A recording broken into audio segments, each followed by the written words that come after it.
नमस्कार साथियों, यदि आप भी असिस्टेंट प्रोफेसर भर्ती परीक्षाओं की तैयारी कर रहे हैं तो आप सभी के लिए बहुत बड़ी नोटिफिकेशन ये रिलीज हो चुकी है, जो कि साथियों रिक्रूटमेंट फैकल्टी के अकॉर्डिंग आपका इनमें चयन किया जाएगा। जी हां साथियों, सबसे पहले मैं आपको बता दूं, इसमें assistant professor grade 2 and assistant professor grade 1 यानी कि असिस्टेंट प्रोफेसर के साथ में इसमें जो असिस्टेंट और एसोसिएट प्रोफेसर के भी इसमें पद शामिल है। वैकेंट पोजीशन कितनी रखी गई है और कहां से ये नोटिफिकेशन जारी हुई है, कौन कौन से अभ्यर्थी इनमें आवेदन कर सकते हैं, कंप्लीटली जानकारी आपको इस वीडियो में कवर करेंगे।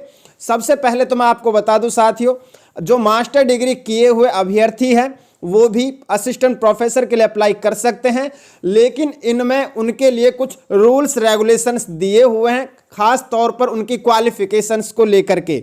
जी हां साथियों, इसमें क्या क्या वैकेंसी निकली है और सबसे इंपॉर्टेंट बात, ये जो नोटिफिकेशन आउट हुआ है साथियों, इस नोटिफिकेशन में साथियों जो फरवरी इसमें अंतिम तिथि रखी गई है। फरवरी में मैं आपको वो कंप्लीटली वो इम्पोर्टेंट डेट्स भी इसमें आगे बताऊंगा वीडियो में। यदि आप चैनल पर पहली बार विजिट कर रहे हैं तो चैनल को भी सब्सक्राइब कर लीजिए ताकि इन्फॉर्मेटिव वीडियोज आप तक पहुंचती रहे। जी हां साथियों, सबसे पहले यदि हम बात करें, इसमें assistant professor grade 2 and grade 1 की ये वैकेंसी निकली है, जिसमें कि कंप्लीटली जानकारी इसमें दी गई है कि 15 फरवरी 2025 इसकी अंतिम तिथि रखी गई है, जो कि the complete application material should be uploaded on और बिफोर February 15, 2025 शाम 5 बजे, यानी कि शाम को 5 बजे 15 फरवरी 2025 इसकी अंतिम तिथि रखी गई है। जी हाँ, ये कंप्लीटली मेथड दिया हुआ है कि आपको कैसे अप्लाई करना है। और सबसे इंपॉर्टेंट बात, ये फैकल्टी रिक्रूटमेंट है, यानी कि इसमें आपके पास इंटरव्यू में ही आपका इसमें चयन किया जाएगा। जी हाँ, जैसे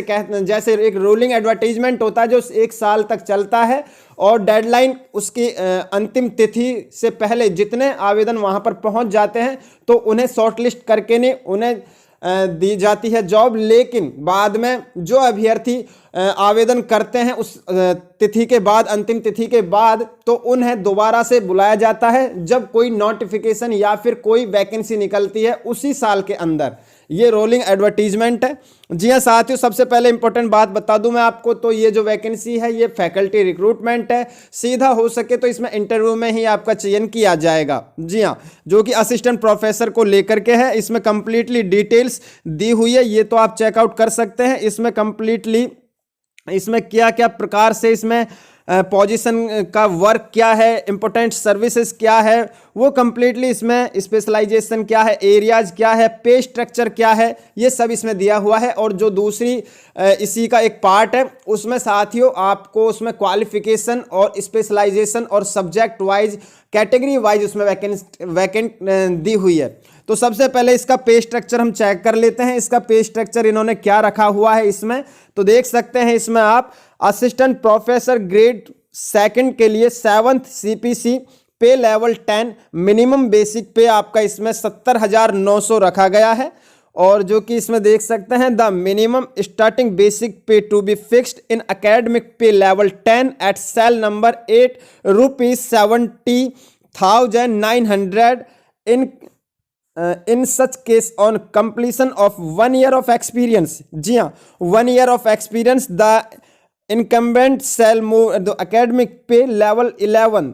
जी हाँ, इसमें लिखा हुआ है assistant professor grade 1 will be based on internal performance assessment conducted after meeting experience requirement, यानी कि आपको इसमें कैसे लिया जाएगा, तो वो आप इसमें एक मीटिंग एक्सपीरियंस रहेगी आपकी रिक्रूटमेंट के लिए, उसके आधार पर इसमें आपको इसमें चयन किया जा सकता है। जी हाँ, देख सकते हैं आप इसमें असिस्टेंट प्रोफेसर ग्रेड 1 7th पे, इसकी अगर बात करें हम वेतन की, तो इसमें 1,15,100 यानी कि 1,15,100 रुपये आपको पर मंथली दिया जा सकता है। और जिसमें कि जो एकेडमिक पे लेवल रहेगा वो आपका एनएम का वो 1,31,400 से लेकर 2,04,700 रुपये तक मिलेगा इसमें।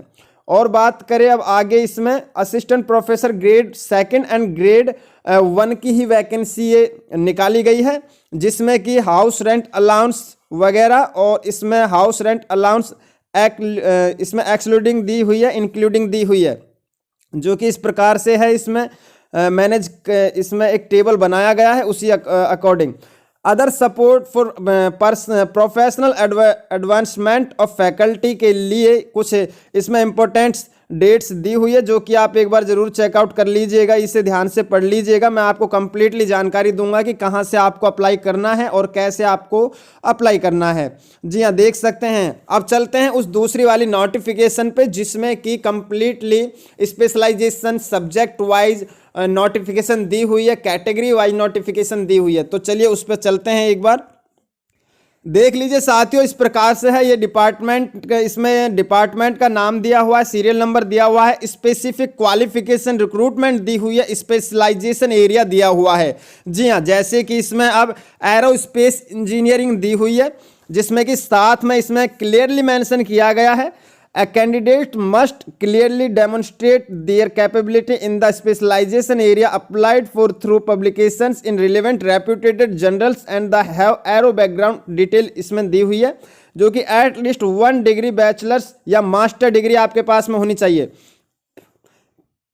यानी कि या तो बैचलर्स डिग्री में आपके 75 मार्क्स रहे होने चाहिए, और उसके बाद में नेट क्वालिफाई जो भी मांगते हैं इसमें वो होना चाहिए। साथ में इसमें मास्टर डिग्री आपकी होनी चाहिए, मास्टर डिग्री, यानी कि इसमें एरोस्पेस इंजीनियरिंग या तो मास्टर डिग्री या फिर पीएचडी। जी हाँ, मैं बता दूं आपको यूजीसी की जो एक गाइडलाइन है, जो कि अभी फिलहाल में वो जारी होने वाली है, उसके अकॉर्डिंग यदि बात की जाए असिस्टेंट प्रोफेसर वैकेंसी पोजीशन के लिए क्या क्वालिफिकेशन है, तो सबसे पहले मैं आपको बता दूं जो इंजीनियरिंग डिग्री होती है, जैसे कि एमई होगी, एमटेक हो गया, जैसे ये डिग्री होती है जो मास्टर डिग्री में होती है, यदि आपके पास में ये है तो आपको पीएचडी या फिर नेट स्लैट सेट की ज़रूरत नहीं पड़ती है, सीधे आप अप्लाई कर सकते हैं। और यदि आपके पास में साथियों नॉन प्रोफेशनल कोर्सेज होते हैं, जैसे कि आर्ट्स हो गई, ह्यूमैनिटी हो गई, या फिर कोई और सब्जेक्ट हो गया, तो उसके साथ में आपको नेट क्वालिफाई कंपलसरी रहेगा। जी हाँ, और यदि इंजीनियरिंग की डिग्री है तो विदाउट पीएचडी और विदाउट आप नेट स्लैट सेट के आवेदन कर सकते हैं। तो उसी प्रकार से इसमें दी हुई है, यदि मास्टर डिग्री आपके पास में है एरोस्पेस इंजीनियरिंग में, तो आप सीधे अप्लाई कर सकते हैं। बट कंडीशन इन्होंने रखी हुई है कि आपके पास में at least 3 years teaching experience होना चाहिए। जी हाँ, 3 साल का आपके पास में एक्सपीरियंस होना चाहिए, जो कि इन डिपार्टमेंट्स में होना चाहिए और इस डिपार्टमेंट्स के अलावा नहीं मांगा गया है। और यदि ये सब नहीं है तो आपके पास में ये वाली डिग्री होनी चाहिए, यानी कि पीएचडी होनी चाहिए, thesis relevant to aero engineering में, यानी कि पीएचडी थीसिस आपकी क्लियर होनी चाहिए जो कि एरो इंजीनियरिंग से संबंधित हो। जी हाँ, ये इसमें रखी गई है। और स्पेशलाइजेशन एरिया की बात करें तो ये स्पेशलाइजेशन एरिया रखा गया है airplane design, airplane aerodynamics, aeromental structure mechanics, structure dynamics, इस प्रकार से, यानी कि एयर ट्रैफिक, ये जो एरोस्पेस इंजीनियरिंग दी हुई है ये एयरप्लेन के इंजीनियरिंग में आती है। तो एक बार आप चेकआउट जरूर कीजिएगा। Applied mechanics and biomedical engineering की बात करें तो स्पेशलाइजेशन एरिया देख सकते हैं, इसमें तो क्लियरली मेंशन की गई है degree diploma, at least 1 pre PhD engineering degree होनी चाहिए, बैचलर्स या मास्टर डिग्री भी होनी चाहिए। जी हाँ, इसमें देख सकते हैं लेवल पर, यानी कि मास्टर डिग्री या बैचलर डिग्री भी इसी लेवल पर आपने की हुई होनी चाहिए साथ में। और यदि आपने की हुई है तो आप भी एक बार जरूर देख लीजिएगा इसे। साथ में बात करें बायोटेक्नोलॉजी की, तो बायोटेक्नोलॉजी में देख सकते हैं इसमें भी कंप्लीटली वही जानकारी है, यानी कि पीएचडी इन बायोलॉजिकल साइंसेज में होनी चाहिए। एक्सपेरिमेंटल देख सकते हैं आप इसमें इस प्रकार से। साथ में इसमें बहुत सारी क्वालिफिकेशन दी हुई है, जैसे कि बीई बीटेक केमिकल इंजीनियरिंग, जो कि यदि पीएचडी वाले अभ्यर्थी नहीं है और इन्होंने इस डिग्री को किया हुआ है 55% अंकों के साथ में। जी हाँ, 55% अंक आपके मास्टर डिग्री में होने चाहिए, या वो यदि वो इंजीनियरिंग डिग्री है तो। जी हाँ, यदि आप विदाउट पीएचडी या विदाउट नेट अप्लाई करते हैं तो। उसी प्रकार से यदि हम केमिस्ट्री की बात करें, जी हाँ, देख सकते हैं केमिस्ट्री में candidates must have their basic degree BSc and MSc आपके पास में होनी चाहिए with chemistry as per the major subjects of study and the PhD degree in the field of chemistry। जी हाँ, यदि आपके पास में ये वाली डिग्री नहीं है तो ये आपके पास में PhD होनी चाहिए, अनिवार्य रखी गई है। जी हाँ, all the areas of chemistry, यानी कि स्पेशलाइजेशन आपकी केमिस्ट्री के सभी एरियाज में रहनी चाहिए। सिविल इंजीनियरिंग की बात करें तो उसमें भी क्लियरली ये देख सकते हैं आप इसकी क्वालिफिकेशन। और कंप्यूटर साइंस की बात करें तो वो भी देख सकते हैं आप, स्पेसिफिक क्वालिफिकेशन रखी गई है इसमें, जो कि स्पेसिफिक क्वालिफिकेशन इस प्रकार से इसमें रखी गई है, देख सकते हैं आप। Bachelor degree candidate have engineering degree in computer science या computer science and engineering computer science. Master degree होनी चाहिए, master degree engineering from computer science engineering computer science. जी हाँ, देख सकते हैं। और उसके बाद में पीएचडी डिग्री रखी गई है, must be in computer science. जी हाँ, कंप्यूटर साइंस के लिए यदि आप अप्लाई कर रहे हैं तो केमिकल इंजीनियरिंग में भी उसी प्रकार से है, data science and artificial intelligence में भी देख सकते हैं आप, इंजीनियरिंग डिजाइन के लिए भी है, और ह्यूमैनिटीज एंड सोशल साइंसेज के लिए है, जिसमें कि पीएचडी इन रिलेटेड डोमेन रखा गया है। और साथ में एक बार आप भी चेकआउट जरूर कीजिएगा, मैनेजमेंट स्टडीज देख लीजिए, मैथमेटिक्स देख लीजिए, मैकेनिकल इंजीनियरिंग है, मेडिकल साइंसेज एंड टेक्नोलॉजी रखी गई है, मेटलर्जिकल एंड मटेरियल्स इंजीनियरिंग की पोस्ट इसमें रखी गई है, और साथ में ओशन इंजीनियरिंग है। और बात करें फिजिक्स के लिए तो फिजिक्स भी इसमें रखी गई है। जी हाँ, देख लीजिए, इसमें कंप्लीटली डिटेल इसमें दी हुई है। साइंस सब्जेक्ट, साइंस साइड से सब्जेक्ट ज़्यादा है और इंजीनियरिंग रिलेटेड सब्जेक्ट इसमें ज़्यादा दिए हुए हैं। अब मैं आपको ये बता दूं साथ ही, ये वैकेंसी कहाँ से निकली है, कैसे आपको अप्लाई करनी है, तो चलिए हम चलते हैं। वैकेंसी साथियों ये मद्रास से निकली है, जो कि Indian institute of technology Madras से है।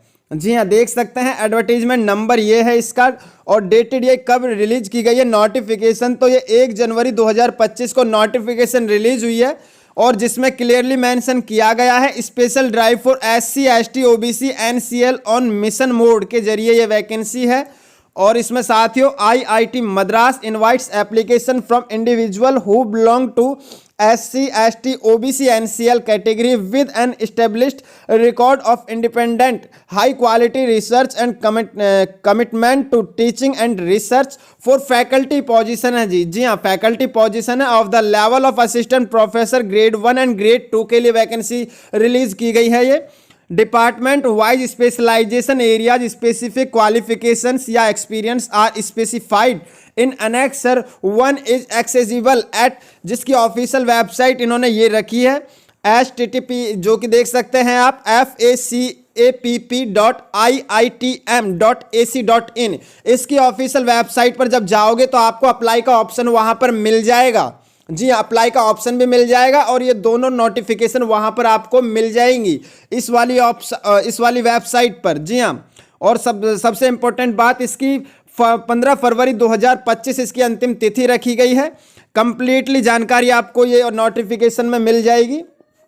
देख सकते हैं साथियों आप, the reservation policy of the ministry education government of India regarding, जैसे कि SC जो कि शेड्यूल्ड कास्ट है, ST शेड्यूल्ड ट्राइब है, OBC अदर बैकवर्ड क्लास है जो कि नॉन क्रीमी लेयर NCL में है, और पर्सन्स विद डिजेबिलिटीज यानी कि ये वाले अभ्यर्थी आवेदन कर सकते हैं। Will be applicable age relaxation for SC ST OBC NCL and PWD candidates will be applicable as per government of India norms the maximum age limit of various categories as on February 15, 2025। जी हाँ, और इसमें देख लीजिए आप एक बार table, maximum age candidates the time of application, OBC NCL के लिए 3 साल रिलैक्सेशन मिल रहा है, मैक्सिमम एज रखी गई है 38 साल। SC ST के लिए 5 साल एज रिलैक्सेशन है, जिसमें मैक्सिमम एज रखी गई है 40। OBC NCL वुमेन के लिए रखी गई है 3+3 6 यानी कि एज रखी गई है 41। और SC ST and women category की वुमेन अभ्यर्थियों के लिए 5+3 8 साल और 43 साल maximum age. OBC NCL and PWD के लिए 3+10 13 साल 48 साल। SC ST एंड PWD के अभ्यर्थियों के लिए 5+10 15 साल 50 साल। और OBC NCL women and PWD के लिए 3+3 6 और 10 16 यानी कि 51 वर्ष। और SC ST women and PWD के लिए आप देख सकते हैं 5+3 8 और 10 18 यानी कि 53 साल आपकी इसमें एज रखी गई है। जी हाँ, और एक बार आपको मैं बता दूं, इसमें एज क्वालिफिकेशन आपको कंप्लीटली जानकारी इसमें दी गई है, तो आप इसकी ऑफिशियल वेबसाइट जो कि IIT मद्रास की ऑफिशियल वेबसाइट है, इस पर आपको जाना है और कंप्लीटली डिटेल्स चेकआउट करने के बाद में 15 फरवरी 2025 से पहले आपको फॉर्म आवेदन कर देना है। इसमें साथियों शुल्क, इसमें फी की कहीं भी कोई ऑप्शन इसमें नहीं दिया हुआ है हालांकि अभी तो, और हो सकता है जब आप फॉर्म फिल करें तो उसमें वो आपको मांगे फी या नहीं मांगे। जी हाँ, नंबर ऑफ वैकेंसी इसमें भी नहीं दी गई है, सिर्फ इसमें स्पेशलाइजेशन और पोजीशन और यहाँ इसमें पोस्ट का नाम दिया हुआ है और किस डिपार्टमेंट में है वो पोस्ट, इसका जिक्र इसमें किया गया है। जी हाँ, कंप्लीटली जानकारी है। हो सकता है इसमें कुछ और चेंज होकर के रिलीज हो, लेकिन इसके जो फॉर्म है वो शुरू हो चुके हैं क्योंकि ये रोलिंग एडवर्टीजमेंट इसमें अकॉर्डिंग है। जी हाँ, तो साथियों बहुत ही नंबर ऑफ वैकेंसी इसमें नहीं दी गई है। इस वीडियो को लाइक कर दीजिए, चैनल को सब्सक्राइब जरूर कर लीजिए ताकि इन्फॉर्मेटिव वीडियो आप तक पहुंचती रहे। मिलते हैं हम इन्फॉर्मेटिव वीडियो के साथ। जय हिंद, जय भारत।